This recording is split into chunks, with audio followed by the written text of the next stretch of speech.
Hi friends, kitchen कट्टा ह्या आपल्या यूट्यूब चॅनलमध्ये आपल्या सर्वांचं खूप खूप मनापासून स्वागत. आज आपण बनवतोय मस्त अशी झणझणीत शेवभाजी. तुमच्याकडे जर भाजी नसेल, झटपट काहीतरी बनवायचं असेल तर शेवभाजी हा एक चांगला ऑप्शन आहे.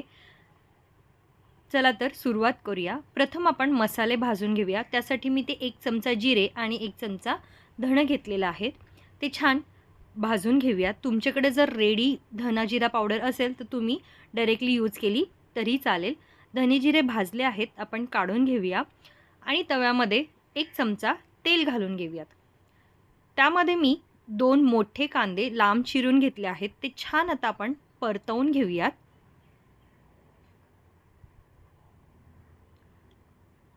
कांदे असे लांब आणि बारीक कापल्याने पटकन भाजले जातात.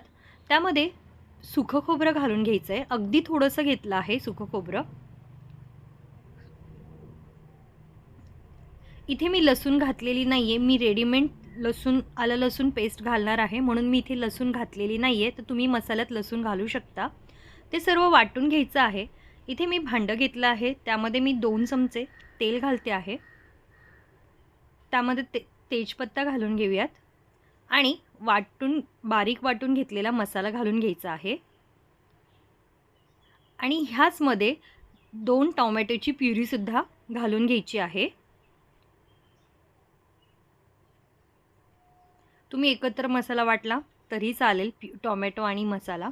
त्यामध्ये आपण चवीनुसार मीठ घालून घेऊयात.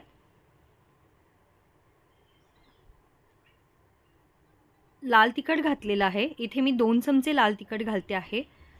तुम्ही तुमच्या आवडीनुसार कमी जास्त करू शकता. हळद घातली आहे आणि आता हे सर्व व्यवस्थित मिक्स करून घेऊयात. इथे मी कोल्हापुरी लाल मसाला वापरला आहे, म्हणून मी बाकीचे मसाले वापरलेले नाही आहेत. छान मसाल्याला तेल सुटेपर्यंत आपण मसाला भाजून घ्यायचा आहे.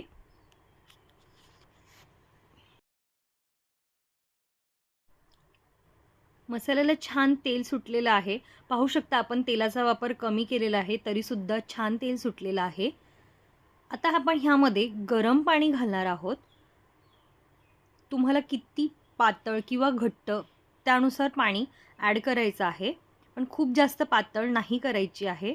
मी इथे 1 ग्लास पाणी घातलेलं आहे, गरम पाणी, आणि छान उकळी घ्यायची आहे ह्याला.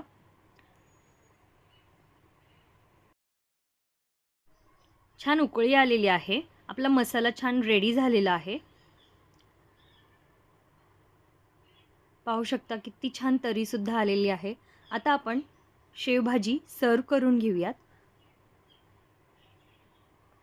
त्यामध्ये मी जी आपण ही ग्रेव्ही बनवून घेतली आहे त्यामध्ये काढून घेऊयात.